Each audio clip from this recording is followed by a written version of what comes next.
तो laterally loaded piles अगर है उसका हमें जो है वो निकालना है कि मीन्स एनालिसिस करना है, तो उसका स्टेप्स क्या है। तो देखो सबसे पहले जो है वो आपको ये डिटरमिन करना है कि ये शॉर्ट रिजिड यूनिट है या फिर जो है वो ये लॉन्ग इलास्टिक है। Okay, short rigid unit pile का है या फिर लॉन्ग फ्लेक्सिबल मेंबर। ओके, दो टाइप का हो सकता है।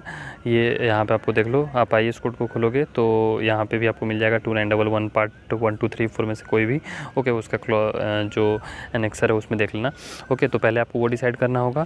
उसके बाद कैलकुलेट कर लो आप R या T। ओके, R किसके लिए कैलकुलेट होता है, R होता है हम लोग का NC क्ले के लिए या फिर सैंड के लिए, और T कैलकुलेट होता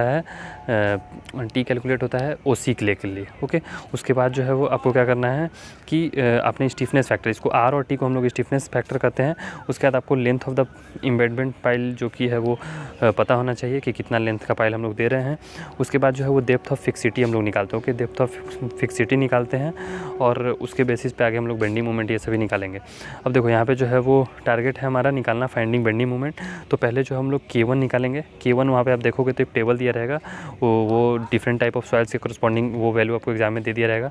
तो कैपिटल K का value K1/1.5 into 0.3/B। Okay, B होता है diameter of the pile. Okay, उसके बाद जो है वो आप अगर NC क्ले है, ओके शायद मैंने उल्टा बोल दिया होगा ऊपर में, क्योंकि T का वैल्यू जो है वो OC के लिए मैं बोला था शायद, तो T जो है वो NC के लिए होता है और सैंड के लिए होता है। ओके, तो ये वाला फार्मूला आप यूज़ करोगे, वेयर E जो है वो आपको हो जाता है, E का वैल्यू 5000 इंटू √FC के, और I का वैल्यू आपको π/64 इंटू D⁴ और NNZ का वैल्यू P/Y। ओके, तो ये सभी आपको जो है वो दिया रहेगा, और नहीं तो आपको जो है अगर FC के दिया गया तो E का वैल्यू खुद निकालना होगा, डायमीटर दे दिया तो I का वैल्यू खुद निकालना होगा, और वहाँ से आप R का वैल्यू निकाल लोगे। ओके, R का वैल्यू या फिर T का वैल्यू जो है वो निकाल लोगे।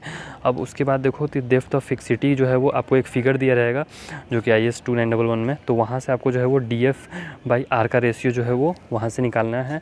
तो R का वैल्यू आपको मालूम है। ओके, और DF का वैल्यू भी जो है आपको डेप्थ ऑफ फिक्सिटी वो भी आपको मालूम है, तो वहाँ से आपको जो है वो रेशियो निकाल लेना है DF/R का।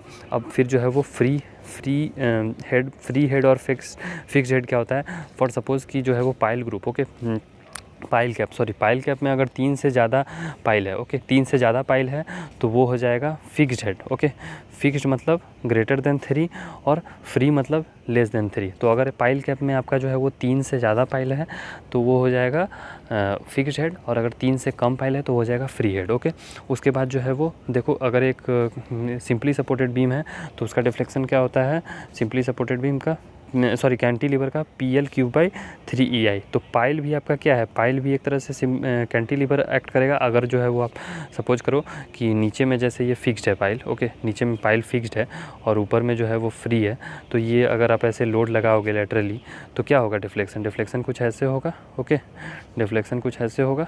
तो ये भी जो है वो कैंटिलीवर की तरह प्रॉब्लम हो रहा है, तो इसीलिए डिफ्लेक्शन होता है कैंटिलीवर का PL³/3EI।